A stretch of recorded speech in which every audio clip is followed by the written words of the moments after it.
Deposit word का मतलब होता है लंपसम अमाउंट एक्सेप्टेड। जब कभी कोई लमसम अमाउंट एक्सेप्ट किया जाता है तो उसे डिपॉजिट बोलते हैं। नॉर्मली अगर मैं कॉमन मैन हूं, आम आदमी हूं, ठीक है, तो आप बताओ मैं पैसे कहाँ डिपॉजिट करता हूं? मैं पैसे कहाँ जमा करता हूं? जब मैं बैंक में पैसे जमा करता हूं तो बैंक क्या करता है, इस पे एक रीजनेबल रेट ऑफ इंटरेस्ट देता है, हमको बोलता है कि आप हमारे पास पैसा जैसे जमा कर रहे हो तो इसका आपको फायदा भी होना चाहिए। तो जैसे आप अलग अलग तरह के अकाउंट खुलवाते हो, आप सेविंग अकाउंट खुलवाते हो, आप फिक्स्ड डिपॉजिट अकाउंट खुलवाते हो, आप रिकरिंग डिपॉजिट अकाउंट खुलवा सकते हो, आप करंट अकाउंट खुलवा सकते हो। सही बात है, गलत बात है? हाँ सर। तो यार जब आप कोई भी अकाउंट खुलवाओगे ना तो उसमें क्या होता है, अलग अलग इंटरेस्ट रेट होता है। जैसे एफडी लंबे समय के लिए होता है तो इस पे ज्यादा इंटरेस्ट रेट होता है, इस पे करीबन 4% रेट मिलता है आपको। तो जितना पैसा जमा करे उस पे 4% ऐड होगा। आरडी पे मान लो 3% होता है, करंट अकाउंट पे 2% होता है, और सेविंग अकाउंट पे 1% आपको जो आपका पैसा जमा है उस पे इंटरेस्ट मिलता है। पहले बताओ इतनी बात समझ आई कि नहीं आई? आ गई। आ गई। अब एक बात बताना, आप एक आम आदमी हो, ठीक है, आपको पैसा डिपॉजिट करना है, बैंक जो है बोलता है मेरे पास डिपॉजिट आप करोगे पैसा तो मैक्सिमम आपको मैं 4% दूंगा। और एक कंपनी जो है वो ये बोलती है कि अगर हमारे पास जमा करोगे, जैसे कंपनी का नाम मान लो श्रुति लिमिटेड है, श्रुति लिमिटेड बोलती है कि अगर आप हमारे पास पैसा जमा करोगे तो हम आपको 10% देंगे। तो आप कहाँ जमा करोगे पैसा? कंपनी में। सीधी सी बात है, आप फायदा देख के ही तो करोगे ना, कंपनी में करोगे। पर क्या होता है, बैंक ट्रस्ट वर्दी है और कंपनियों का कोई भरोसा नहीं होता। नहीं होता है। तो बेसिकली क्या है, कंपनियों को डिपॉजिट देना तो अलाउ किया गया है कि तुम लमसम अमाउंट दे सकते हो, पर कंपनीज एक्ट 2013 के रूल्स के हिसाब से। पहले बताओ इतनी बात क्लियर है कि नहीं है? Yes sir. तो डिपॉजिट मतलब होता है लमसम अमाउंट एक्सेप्ट करना। जैसे बैंकों में पैसा जमा किया जाता है, बैंक उस पैसे का यूज करते हैं, वैसे कंपनियों में भी पैसा जमा किया जा सकता है। ये पैसा भी आपको विथ इंटरेस्ट क्या होगा, वापस होगा। अब इस पर अगर आप कंपनी की बात कर रहे हैं, डिपॉजिट की बात कर रहे हैं, तो इसके कुछ रूल्स है जो आपको पता होने चाहिए। जैसे मैं आपको एक एक करके बता रहा हूं, आप ध्यान से समझना मेरी बात को। अगर कोई कंपनी ये कहती है कि उसे डिपॉजिट देना है, क्या देना है, क्या देना है, डिपॉजिट। डिपॉजिट लेना है, तो मैं जो जो बात बोल रहा हूँ उसको समझ लोगे ना तो चैप्टर पढ़ने में कोई दिक्कत नहीं आएगी। कोई भी कंपनी, कोई भी का मतलब चाहे वो प्राइवेट हो या पब्लिक, फर्क नहीं पता। नहीं पड़ता। अगर उसे लमसम अमाउंट एक्सेप्ट करना है या डिपॉजिट एक्सेप्ट करना है तो वो सिर्फ अपने मेंबर्स से कर सकती है। किससे कर सकती है? अपने मेंबर। मेंबर्स का मतलब यहाँ पर क्या हो गया, शेयर होल्डर से। शेयर होल्डर को बोल सकती है बैंक में जैसे पैसा जमा कराते हो हमारी कंपनी में करा दो, विथ इंटरेस्ट ये पैसा हम तुमको क्या करेंगे, वापस करेंगे। मेरी बात एकदम क्लियर है? हाँ सर। मेरी बात एकदम क्लियर हो गई ना? अच्छा, दूसरी बात बोल रहा हूं, अगर कोई कंपनी एलिजिबल कंपनी बन जाती है, क्या बन जाती है, एलिजिबल कंपनी। एलिजिबल कंपनी का मतलब होता है एक पब्लिक कंपनी। एक पब्लिक कंपनी या तो जिसकी नेटवर्थ क्या नेटवर्थ 100 करोड़ से ज्यादा हो जाए, कितने से ज्यादा हो जाए, 100 करोड़ या और मोर। उस कंपनी का टर्न ओवर अगर 500 करोड़ से ज्यादा का हो, कितने से ज्यादा का हो, 500 करोड़ से ज्यादा। इनको बोला गया कि आपको हम डिपॉजिट करने के लिए स्कोप बढ़ा दे रहे हैं। आप जब डिपॉजिट एक्सेप्ट करोगे तो आप मेंबर्स से भी कर सकते हो और पब्लिक से भी कर सकते हो, आम जनता से। अब बताओ चैप्टर की कहानी समझ आई कि नहीं? कोई भी कंपनी अगर लमसम अमाउंट देना चाहे तो केवल किससे दे सकती है, मेंबर। और अगर पब्लिक से देना हो तो आपको कौन सी कंपनी बनना पड़ेगा, public company. Eligible company. Eligible company किसको माना गया है, एक ऐसी पब्लिक पब्लिक। जिसका नेटवर्थ कितने से ज्यादा है? नेटवर्थ 100 करोड़ और 100 मोर करोड़ और टर्नओवर 500 करोड़ और मोर। एकदम अच्छे से समझ आया कि नहीं आया? इसको एकदम Yes, ध्यान sir. से देख लो। कुछ पूछना है मुझसे तो बताओ,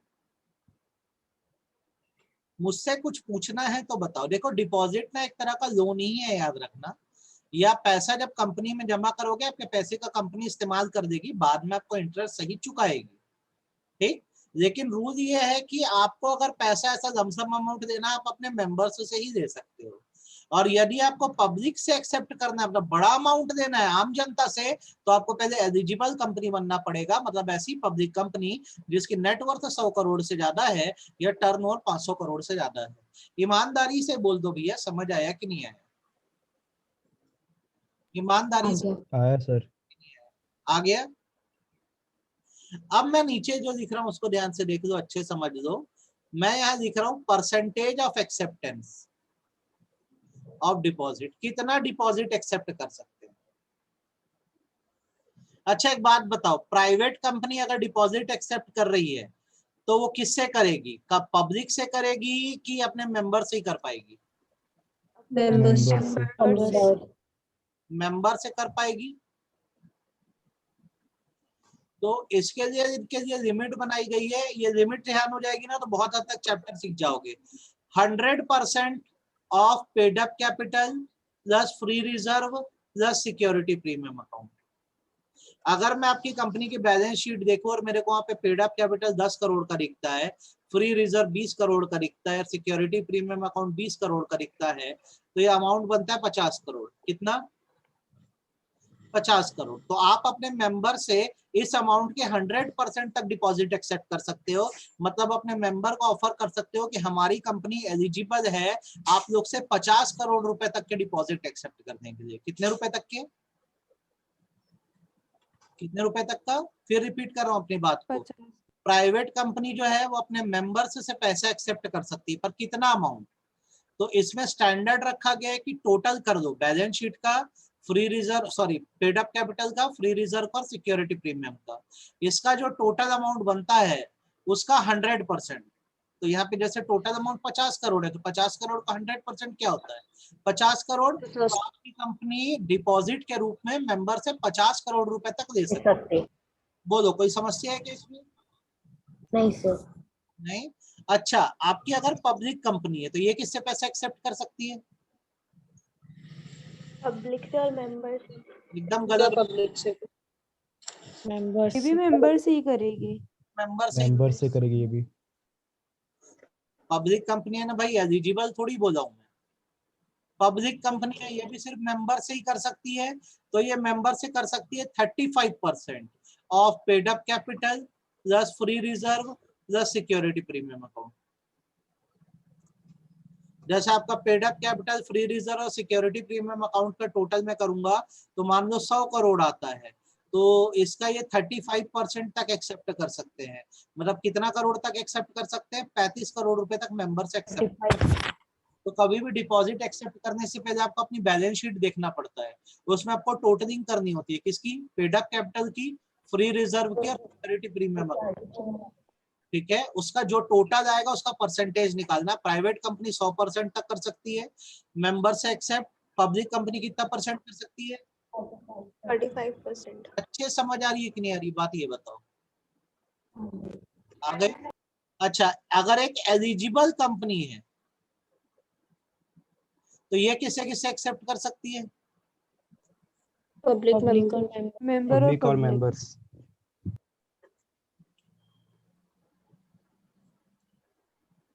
सही बात है गलत बात है? मेंबर से एक्सेप्ट कर सकते हैं 10% of paid up capital plus free reserve plus security premium account. और पब्लिक से एक्सेप्ट कर सकते हैं 25% of paid up capital plus free reserve plus security premium account. ये स्लैब है, देख लो। कुछ पूछना हो, कोई सवाल हो तो मुझसे पूछ सकते हैं। सर पब्लिक कंपनी के लिए 35% ही क्यों रखे? ये चीज ये फिक्स लिमिट है, ये कंपनीज एक्ट में बना दी गई है, हम उसी का पालन करते हैं, वही फॉलो करते हैं। उनके अपने क्राइटेरिया कैलकुलेशन के, उन्होंने रेट स्लैब दे दिया है। जैसे टैक्स में स्लैब दे देते हैं ना, वैसे इसमें भी स्लैब दे दिया अपने को। ठीक है, ठीक है। प्राइवेट कंपनी के लिए 100% है, मेंबर से ले लो। पब्लिक कंपनी कितना दे सकते हैं? 35% तक। किसके amount? 35%। Paid up capital, free reserve, security premium का जो टोटल बनता है उसका 35% निकालो, उतना रुपए डिपॉजिट के रूप में दे सकते हो। अगर एलिजिबल कंपनी है तो मेंबर से कितना परसेंट दे सकेगी? 10। 10%। जनरल पब्लिक से 25%। 25%। एकदम अच्छे से बात समझ आई कि गई सिर के ऊपर से? एकदम अच्छे समझ के ऊपर से गई, क्लियर है? Similarly government Yes, sir. को भी अलाउ किया गया है कि वो भी डिपॉजिट एक्सेप्ट कर सकती है। कौन? गवर्नमेंट। अब गवर्नमेंट कंपनी किससे करेगी? तो ये भी अपने मेंबर से करेगी। किससे करेगी? मेंबर्स से। मेंबर से करेगी। और कितना कर सकती है? तो 35% of paid up capital plus free reserve plus security premium account. ये देख लो, इसमें कोई तकलीफ हो तो मुझे बताओ। चकराए तो नहीं, ये बताओ आप पहले तो। नहीं। नहीं, कोई भी कंपनी को अगर लमसम अमाउंट देना है तो डायरेक्ट पब्लिक के पास नहीं जा सकती, वो अपने मेंबर से ही दे सकती है, चाहे वो प्राइवेट कंपनी हो चाहे पब्लिक कंपनी हो। अगर आपको आम जनता से पैसे एक्सेप्ट करने हैं तो आपको क्या कंपनी बनना पड़ेगा? Eligible company. Eligible company. कौन होती? एक ऐसी पब्लिक कंपनी कैपिटल का नेट वर्थ 100 करोड़ से ज्यादा है और टर्नओवर 500 करोड़ से। बस समझ गए हो अच्छे से। नेटवर्थ मतलब पेड अप कैपिटल, ये बेटा नेटवर्थ मतलब होता है पेड अप हाँ, कैपिटल सर। Free reserve. कैसे अच्छे से यहाँ तक चैप्टर समझ आया कि नहीं है? आ गया? आ गया। अब यहाँ पे कुछ फॉर्मेलिटी होती है, जैसे अक्सर जो डिपॉजिट होते हैं वो बाय नेचर अनसिक्योर्ड होते हैं। क्या होते हैं? अनसिक्योर्ड अब इनके लिए कुछ गिरवी रखने की जरूरत नहीं होती। नहीं होती। इनका जो रिडेम्पशन पीरियड होता है, मतलब वापस करने का पीरियड होता है, वो 6 मंथ टू 36 मंथ होता है। कितना होता है? 6 months to 36 months। अब इसको मैं हिंदी में भी लिख दे रहा हूँ, ये पता होना चाहिए आपको। जब भी डिपॉजिट कोई कंपनी एक्सेप्ट करेगी तो उसके पैसे की वापसी विद इंटरेस्ट 6 मंथ के बाद होगी, 6 महीने के बाद होगी। ठीक है, एंड 36 मंथ के पहले। क्या सीखे?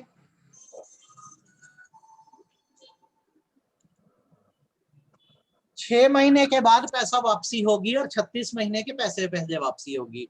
अब एक एग्जांपल देते हैं यहाँ पर, जैसे मैंने एक कंपनी में पैसे डिपॉजिट करवाए,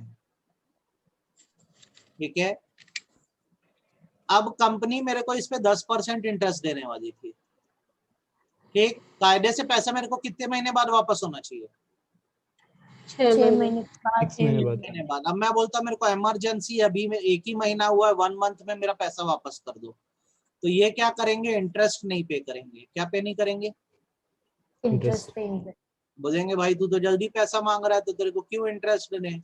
डायरेक्ट मेरा अमाउंट हो जाए, मेरे को क्या कर देंगे? रिफंड कर पे देंगे। कर देंगे। प्रिंसिपल अमाउंट पे आप करेंगे। समझ गए कि नहीं बात? ये बाय नेचर अनसिक्योर्ड और पैसा वापसी कब होती है? कभी भी 6 महीने 6 बाद, महीने 6 के महीने के बाद। बाद। 36 महीने के पहले। 36 महीना मतलब 3 साल होता है। 36 कितना क्लैरिटी है ये बताओ? हाँ पूरा सर। सर। अच्छे समझ आ गया? कुछ इसमें अभी नई शर्तें जोड़ी गई है कि जैसे डिबेंचर बेचते थे तो डिबेंचर रिडेम्पशन रिजर्व बनाते थे ना, हाँ। यहाँ भी आपको कंटीजेंसी से बचने के लिए डिपॉजिट रीपेमेंट रिजर्व बनाना पड़ेगा। क्या बनाना पड़ेगा? Deposit repayment reserve. रिजर्व, ताकि कल को कुछ ऊपर नीचे हो गया तो आप क्या कर सको, कम से कम डिपॉजिट का पैसा लोगों को वापस कर कर सको। सको। कितना क्लियर है मेरी बात? हाँ सर। दूसरा फॉर्मेलिटी ये बनाई गई है कि आपको डिपॉजिट इंश्योरेंस करवाना पड़ेगा। क्या करवाना पड़ेगा? डिपॉजिट का इंश्योरेंस कराना होगी। कल को कंपनी डूब गई तो इंश्योरेंस कंपनी फिर डिपॉजिट होल्डर्स का पैसा वापस करेगी, तो आपको डिपॉजिट का इंश्योरेंस भी करवाना होगा। आपको पता है बैंक भी ये करवाते हैं, जैसे आपका बैंकों में पैसा जमा है, कल को अगर कुछ ऊपर नीचे हो गया, बैंक बंद हो गया तो क्या? तो आपके डिपॉजिट का इंश्योरेंस है। मिनिमम आपको अगर कोई बैंक बंद होता है तो 5 लाख रुपए तो मिलेगा ही मिलेगा। ये बात पता है कि नहीं पता है? हाँ सर। जैसे बैंक भी भाई क्या ऐसा थोड़ी ना है कि कोई एकदम अमृत पी कर आया है कोई दुनिया में। अगर कल को बैंक बंद हो गया तो बेसिकली ऐसा है कि अगर आपका पैसा डूबा भी तो कम से कम 5 लाख रुपए आपको मिलेगा, क्योंकि आपका डिपॉजिट इंश्योर्ड है। मेरी बात क्लियर हो गई? सर पहले हाँ, से सर। 2 लाख मिलता था ना। अब 5 कर दिए सरकार, अभी 2-3 बैंक डूब गए ना, हाँ पीएमसी बैंक डूब गया, ये हाँ तो उसके कारण। समझ गए बात को? Yes sir. एकदम क्लैरिटी है चैप्टर में कि नहीं है ये बताओ? हाँ हाँ सर। ठीक, ये जो आप जितना भी पढ़े हो अभी तक, ये सारे प्रोविजन मैं आपको बता दूं, ये बैंकिंग कंपनियों पर अप्लाई नहीं होंगे। किस पर अप्लाई नहीं होंगे? Banking company. क्योंकि बैंकों का काम ही है क्या करना? डिपॉजिट एक्सेप्ट करना। सही बात है गलत बात है? Yes sir. ठीक है। फाइनेंशियल इंस्टीट्यूशंस पर अप्लाई नहीं होंगे। ठीक है। नेशनल हाउसिंग बैंक के लाइसेंस कंपनियों पर अप्लाई नहीं होंगे। और सेंट्रल गवर्नमेंट अगर किसी को एग्जेम्प्ट करती है तो उस पर अप्लाई नहीं होंगे। अच्छे से बात समझ आई? आगे। ये नियम नहीं लगेंगे। चलो एक बात बताओ कि जैसे गुंजा एक कंपनी के एम्प्लॉई है, गुंजा ने कंपनी में अपने पीएफ का पैसा जमा किया। कौन सा पैसा जमा किया? ये सबका पैसा डिपॉजिट किया। तो क्या इसको आप डिपॉजिट ट्रीट करोगे? नहीं। No sir. क्यों? नहीं। सर क्यों? सर क्योंकि ये वो उसके एम्प्लॉयमेंट के बेसिस पे मिलता है उसको। अच्छा, गुंजा गवर्नमेंट ऑफिसर है, गुंजा ने कंपनी को एक डोनेशन दिलवाया, तो क्या आप इससे डिपॉजिट ट्रीट करोगे? No no sir. सर। नहीं सर, क्यों? में आता है। ये तो डोनेशन है ये। क्योंकि डोनेशन में अपन रिफंड कहाँ करते हैं वापस से। गुंजा ने कंपनी में डिबेंचर खरीदा, क्या आप इसे डिपॉजिट ट्रीट करोगे? नहीं सर। नहीं सर। ये एक तरह का लोन है ना? लोन है। गुंजा ने शेयर खरीदा, इसे भी नहीं करेंगे। क्यों? ओनर हो ओनरशिप जाएगी। ओनरशिप होती है सर। गुंजा ने कंपनी को बैंक लोन दिलवाया, नहीं मानेंगे। नहीं सर। तो क्या कंपनियों में पैसा बहुत सारा अलग अलग तरीके से जमा होता है, हर पैसा डिपॉजिट नहीं किया जाता है। तो अब चैप्टर की शुरुआत करते हैं हम लोग, एक एक बात को पढ़ते हैं, थोड़ा ध्यान से सुनना, अच्छे समझना। सबसे पहली बात, ये प्रोविजन कहाँ लगता है कहाँ नहीं लगता उस पर आ जाओ। ठीक है, बात को समझना। सेक्शन 73 से लेकर 76 कंपनीज एक्ट का जो है वो डिपॉजिट के प्रोविजंस की बात करता है। किसकी बात करता है? डिपॉजिट के प्रोविजन की बात करता है। जो कहता है कि डिपॉजिट का रूल हर कंपनी पे लगेगा, बैंकिंग कंपनियों को छोड़ के, नॉन बैंकिंग फाइनेंशियल कंपनियों को छोड़कर, हाउसिंग फाइनेंस कंपनी जो नेशनल हाउसिंग बैंक या रजिस्टर्ड है उनको छोड़कर, और सेंट्रल गवर्नमेंट जिसको एग्जेम्प्ट कर दे उन पर, इन पर अप्लाई नहीं होता डिपॉजिट के रूल्स। बोलो कोई समस्या? इसमें कोई तकलीफ? अच्छे से बात समझ आई कि नहीं है ये बताओ। यहाँ पर रूल अप्लाई नहीं होते, मतलब ऊपर ये सब पढ़े ना जो जितनी बातें कि किससे पैसा लेना है, 6 से 36 महीने में वापस करने, सब दुनियादारी यहाँ पे अप्लाई नहीं होती। कितना क्लियर है? हाँ या ना बोलो फटाफट। Yes sir. क्लैरिटी है? नेक्स्ट, डिपॉजिट में कौन कौन सा अमाउंट नहीं आता, पूरे चैप्टर का सार यही है, VIMP है ये। यहां से आपको डायरेक्ट क्वेश्चन भी आता है कि कौन कौन सा अमाउंट डिपॉजिट नहीं होता, और दूसरा इसी में से आपको वैल्यू बेस्ड क्वेश्चन भी आते हैं। क्या आते हैं? क्वेश्चन आते हैं। तो उसके हर एक पॉइंट को हम लोग एकदम फोकस करेंगे और अच्छे से पढ़ेंगे। डिपॉजिट का मतलब होता है कोई भी ऐसी रिसिप्ट ऑफ मनी जो डिपॉजिट के रूप में हो रही है या लोन के रूप में हो रही है। ठीक है, पर इसमें इन सारे अमाउंट्स को इंक्लूड नहीं करना है। एक एक करके मैं बोल रहा हूं ताकि आपको पता रहे और आपको कोई दिक्कत ना हो। ठीक है, सबसे पहला, कोई भी ऐसा अमाउंट जो आपको सेंट्रल गवर्नमेंट से रिसीव हुआ है। किससे रिसीव हुआ है? या फिर स्टेट गवर्नमेंट से रिसीव हुआ है, या फिर गारंटी बेसिस पर रिसीव हुआ है, और ये गारंटी जो है वो सेंट्रल गवर्नमेंट या स्टेट गवर्नमेंट ने दी है। किसने दी है? सेंट्रल या स्टेट। आपकी कंपनी को कोई पैसा सेंट्रल गवर्नमेंट या स्टेट गवर्नमेंट से मिला है, या कोई ऐसा पैसा है जो सेंट्रल गवर्नमेंट या स्टेट गवर्नमेंट की गारंटी पर मिला है, तो वो पैसा गवर्नमेंट की तरफ से एक लोन आप मान सकते हो, उसको आप डिपॉजिट नहीं मान सकते। आपको ये बात समझ आई कि सिर के ऊपर से गई, ये बताओ। आगे सर।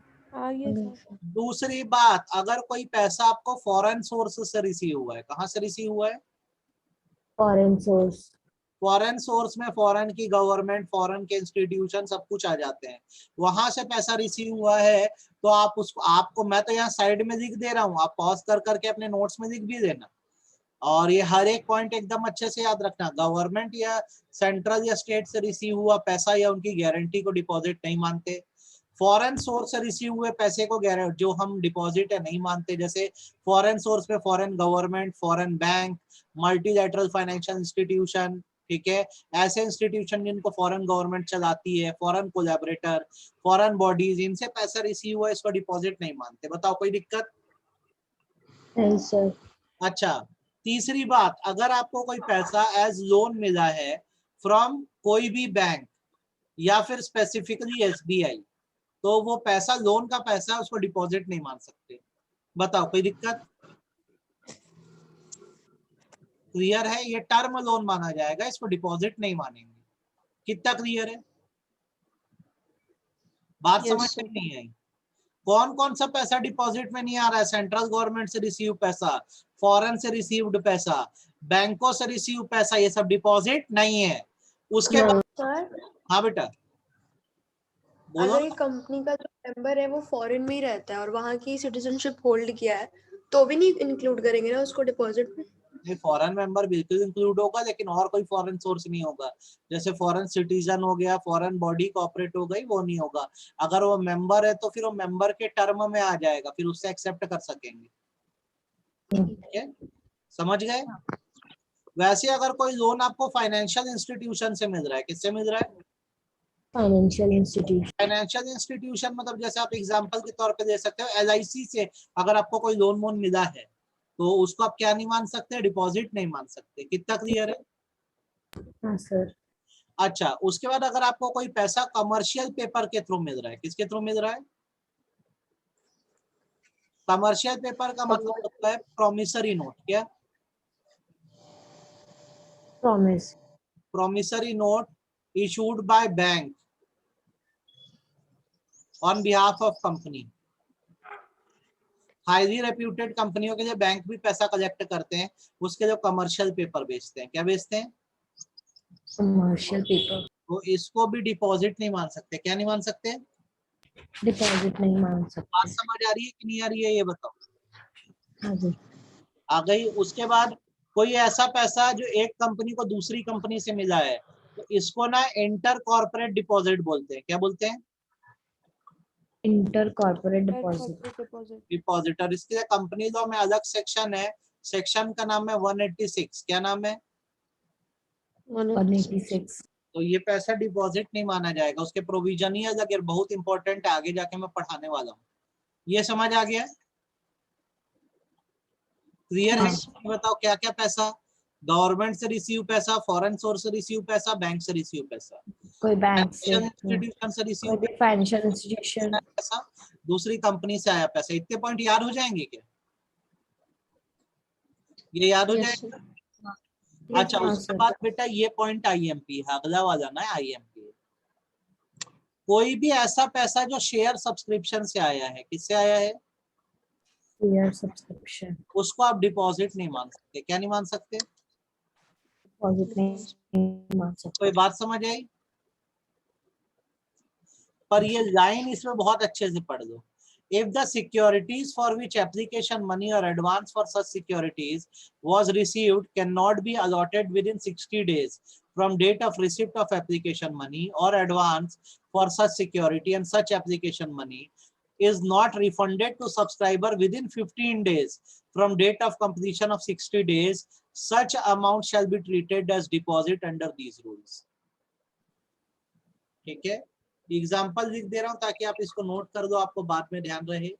मैंने कंपनी में शेयर एप्लीकेशन डाला। क्या डाला? Share application. ठीक है, विद इन 60 डेज मुझे शेयर अलॉट हो जाने थे। कितने दिन में? 60 डेज। ठीक, अगर 60 डेज में शेयर अलॉट नहीं हो रहे हैं तो नेक्स्ट 15 डेज में रिफंड होना था। क्या होगा? रिफंड होना था नेक्स्ट 15 डेज में। अगर रिफंड नहीं होता है, in case can not be refunded, then the amount shall be treated as deposit.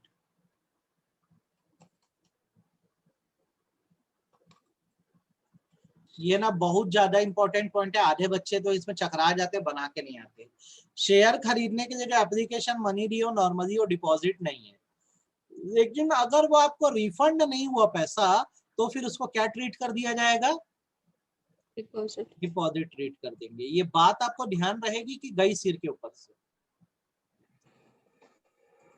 फिर रिपीट करना पड़ेगा कि क्लैरिटी है? बोलो फटाफट। सर क्लियर है। एक बार Clear? फिर से बता दो ना। क्या चीज? आपने किसी एक बार फिर से बता शेयर दो। के लिए अप्लाई किया, सिक्योरिटीज के लिए अप्लाई किया, तो वो शेयर एप्लीकेशन मनी है, वो कोई डिपॉजिट तो है नहीं। नॉर्मली जब आप शेयर्स के लिए अप्लाई करते हो तो 60 दिन में शेयर आपको अलॉट हो जाना चाहिए।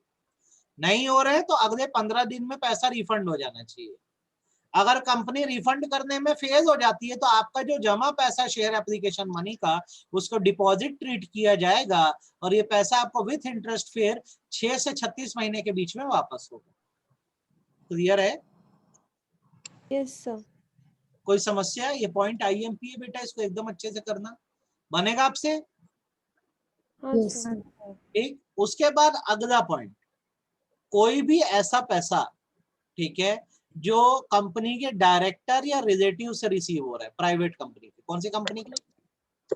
Private company. प्राइवेट कंपनी के डायरेक्टर या रिलेटिव से रिसीव्ड पैसे को डिपॉजिट नहीं मानते। क्या नहीं मानते? डिपॉजिट नहीं मानते। ठीक है, ये बात ध्यान रखना है, यहाँ पे वर्ड याद रखना। अगर पब्लिक कंपनी के डायरेक्टर ने कोई पैसा दिया है तो उसको डिपॉजिट ट्रीट कर देंगे, लेकिन अगर प्राइवेट कंपनी के डायरेक्टर है, उसके रिश्तेदार ने पैसा दिया है तो उसको डिपॉजिट ट्रीट नहीं करते हैं। ये बात याद रहेगी? Yes sir. अच्छा, उसके बाद अगला याद रखो, अगर कंपनी ने बॉन्ड या डिवेंचर इशू किया है। क्या इशू किया है? बॉन्ड्स या डिवेंचर्स तो भाई ये सिक्योर्ड लोन है, इसको आप डिपॉजिट ट्रीट नहीं कर सकते। ध्यान रहेगी बात? हाँ सर। कोई समस्या? ये नीचे 9A काट देना आपको नहीं पता, ठीक है। उसके बाद आपने अपने एम्प्लॉय से सिक्योरिटी डिपॉजिट रखवाया है। क्या रखवाया है? सिक्योरिटी अपने डिपॉजिट मतलब होता है किसी चीज के परफॉर्मेंस के एवज में कोई पैसा रखवाना। तो क्या वो उसको हम डिपॉजिट माने?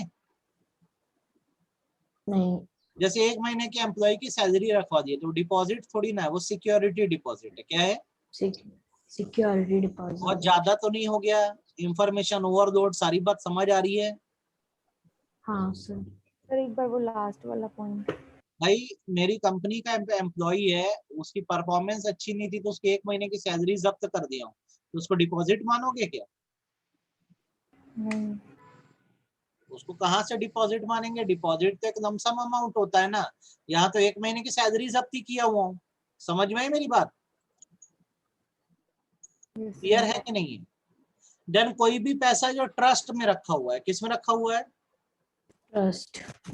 ठीक है। या कोई भी पैसा जो आपको ऑर्डिनरी कोर्स ऑफ बिजनेस में रिसीव हो रहा है, किस में रिसीव हो रहा है? ऑर्डिनरी कोर्स ऑफ बिजनेस में। इस पॉइंट को आप आईएमपी बनाएंगे। क्या बनाएंगे? इसके पहले कौन सा आईएमपी बोला था? शेयर वाला बोला था, है ना? अब कौन सा बोल रहा हूँ? ऑर्डिनरी कोर्स ऑफ बिजनेस में अगर आपको कोई पैसा रिसीव हो रहा है तो वो डिपॉजिट नहीं है।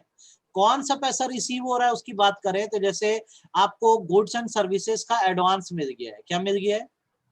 एडवांस। और ये एडवांस goods and 365 दिन के पीरियड का है। कितने दिन के पीरियड का है? 365 डेज। तो बेसिकली ये माना जाता है कि इसको आप डिपॉजिट ट्रीट नहीं करोगे। क्या ट्रीट नहीं करोगे?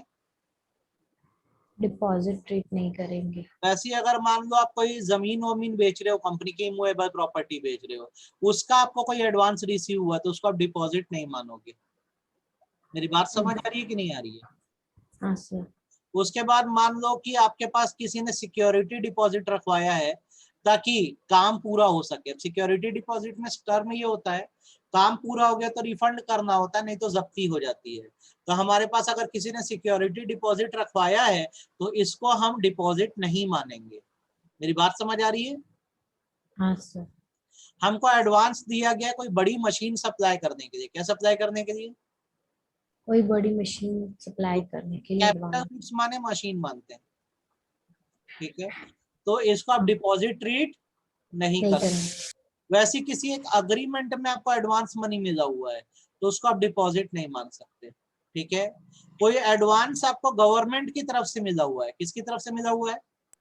गवर्नमेंट की तरफ से तो इसको आप एडवांस डिपॉजिट नहीं मान नहीं सकते। ट्रीट करेंगे। किस किस पैसे को नहीं मान सकते, ये समझ आया हाँ सर। अच्छे से? हाँ कोई दिक्कत इसको लेकर? क्लियर है कि नहीं है? Yes sir. ठीक है, नीचे की लाइन मत पढ़ देना, चकरा जाओ। हो गया? इतने पॉइंट्स पहले बता दो क्लियर हुए कि नहीं ऊपर के, ये पूरे पॉइंट क्लियर है कि नहीं, हाँ या ना बोलो। हाँ सर। Yes, sir. सभी लोग को? हाँ सर। हाँ, ठीक sir. है, चलो आगे सुनो, अब ये खत्म होने को आ गया है। कोई भी अमाउंट जो कंपनी में प्रमोटर लेकर आते हैं, कौन लेकर आते हैं? मोटर्स एज अनसिक्योर्ड लोन लेकर आ रहे हैं तो उसको डिपॉजिट नहीं मानते। क्या नहीं मानते? डिपॉजिट नहीं मानते। ठीक है। उसके बाद कोई भी पैसा जो निधि कंपनी रिसीव करती है, कौन रिसीव करती है? निधि कंपनी ठीक, जितना टिक कर हम वही पढ़ना, उसको डिपॉजिट नहीं मानते, ठीक नहीं है। मानते। वैसे कोई भी कंपनी जो चिट फंड कंपनी है, अगर वो कोई पैसा रिसीव कर रही है तो उसको डिपॉजिट का पैसा नहीं मानोगे। कौन सा पैसा नहीं मानोगे? चिट फंड प्रमोटर आ गया, निधि आ गया, निधि कंपनी चिट और कौन आ फंड गया बताइए। उसका कोई पैसा अगर कलेक्टिव इन्वेस्टमेंट स्कीम को रिसीव हो रहा है, इसका मतलब होता है सेविंग स्कीम्स में पैसा रिसीव हो रहा है। किसमें रिसीव हो रहा है? सेविंग स्कीम इसको डिपॉजिट नहीं मानते, ठीक है। उसके बाद अगर कोई स्टार्टअप कंपनी एक बार में आपसे 25 लाख रुपए तक दे रही है, कितना रुपए तक दे रही है?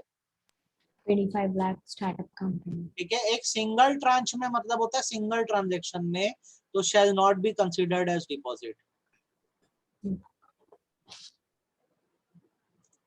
As deposit. अब बेटा क्या करना, ये जो आखिरी वाला पॉइंट है अपना स्टार्टअप वाला, इसको बना देना आईएमपी। क्या बना देना? आईएमपी। ठीक है। स्टार्टअप कंपनी को अलाउ किया गया है कि वो इंडिया के अंदर या फॉरेन से कन्वर्टिबल नोट बेचकर, कन्वर्टिबल नोट मतलब होता है एक फॉर्म ऑफ लोन, जो किसमें कन्वर्ट हो सकता है? इक्विटी शेयर में। किसमें? इक्विटी शेयर में कन्वर्ट हो ठीक सकता है, है। एक बार में 25 लाख रुपए तक लोन उठा सकती है। कितना लोन उठा सकती है? 25 लाख एक बार। ठीक है, तो इसको डिपॉजिट ट्रीट नहीं करते हैं। सारी लिस्ट जो है उन अमाउंट्स की है जो पैसा तो आ रहा है पर वो डिपॉजिट ट्रीट नहीं होता। आखिरी में अगर पैसा जो है कोई म्यूचुअल फंड रिसीव कर रहा है, आपका कौन रिसीव कर रहा है? Mutual fund. तो इसको भी डिपॉजिट ट्रीट नहीं किया जा सकता। तो सर किसको किया जा सकता है जब इतना सबको नहीं किया जा सकता? तो सिंपल, जो पैसा एक मेंबर जमा कराएगा अलग से कंपनी के खाते में, वही डिपॉजिट होगा। पैसा तो बहुत सारे रास्तों से आता है, ये सबको हम डिपॉजिट नहीं मानते हैं। क्या आपको ये बात समझ आई? आप केवल इसी को भी एकदम शांत मन से पढ़ देना ना। देखो, गवर्नमेंट से रिसीव पैसा, फॉरेन सोर्स से रिसीव पैसा, बैंक से रिसीव पैसा, फाइनेंशियल इंस्टीट्यूशन से रिसीव पैसा, कमर्शियल पेपर के थ्रू आया पैसा, इंटर कॉर्पोरेट डिपॉजिट, अब एक कंपनी से दूसरी कंपनी को आया पैसा, शेयर्स के थ्रू आया पैसा, ठीक है, अपने डायरेक्टर रिलेटिव से आया पैसा, डिबेंचर का आया पैसा, जो एडवांस मिल रहे हैं वो सारे, ठीक है, प्रमोटर से आया पैसा, निधि कंपनी का पैसा, चिट फंड का पैसा, ठीक, स्टार्टअप को मिला पैसा, म्यूचुअल फंड को मिला पैसा, ये सब डिपॉजिट नहीं माना जाता। ये रटा जाना चाहिए एक एक पॉइंट आपको। आज आप कर लोगे ये? Yes sir. कल सुबह ये चैप्टर खत्म होगा। कब खत्म होगा?